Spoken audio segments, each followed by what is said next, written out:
अब कई लोगों के मन में ये भी प्रश्न होंगे कि अगर कन्या पूजन के दिन 9 कन्याएं न मिले तो गांव में तो फिर भी ठीक रहता है, मिल जाती हैं कन्याएं, बड़ा गांव है तो, पर शहरों में बड़ी समस्या होती है।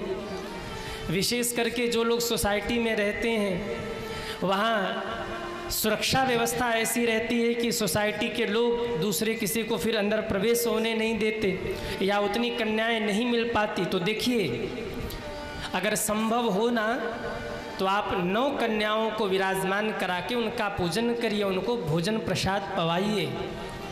और 9 कन्याएं न मिल पाए तो 1 कन्या भी मिल जाए, 3 कन्या भी मिल जाए, 5 कन्या भी मिल जाए तो आप पूजन करके भोजन कराइए। परंतु एक चीज़ आपको ध्यान रखना है, आप 9 थाली लगाइए पत्तल में, 9 जगह आप भोजन परसिए, भले ही कन्या 1 हो 2 हो, उनको ही बिठाइए और 9 थाली परोस करके सबसे पहले आप थाली में थोड़ा थोड़ा तिलक कर दीजिए, ये मान करके कि 9 देवियाँ ही हमारे प्रसाद को स्वीकार रही हैं। और फिर 9 थाली के बाद कुछ न कुछ दक्षिणा आप रख दीजिए। उसके बाद आप भाव से ये हृदय में विचार करिए कि 9 दुर्गा हमारे इस प्रसाद को प्राप्त कर रही हैं।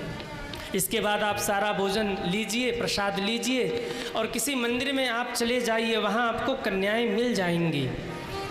अक्सर देखने को मिलता है कि मंदिरों पर लोग कन्याओं को उपस्थित करके पूजन करते हैं। अगर वहाँ भी कन्या न मिले तो फिर आपको वो प्रसाद या तो गौ माता को पवा देना है, या फिर कोई ज़रूरतमंद हो, भूखा हो, आपको वो प्रसाद उसे पवा देना है। और जो दक्षिणा बचे, जो दक्षिणा आपने समर्पित किया है, उस दक्षिणा को मंदिर में पुजारी जी हों, श्रेष्ठ ब्राह्मण हो कोई, आप उन्हें दान कर दीजिए और ये मान लीजिए कि इस ब्राह्मण के द्वारा मेरी ये दक्षिणा जगदम्बा माँ के चरणों में पहुँच गया।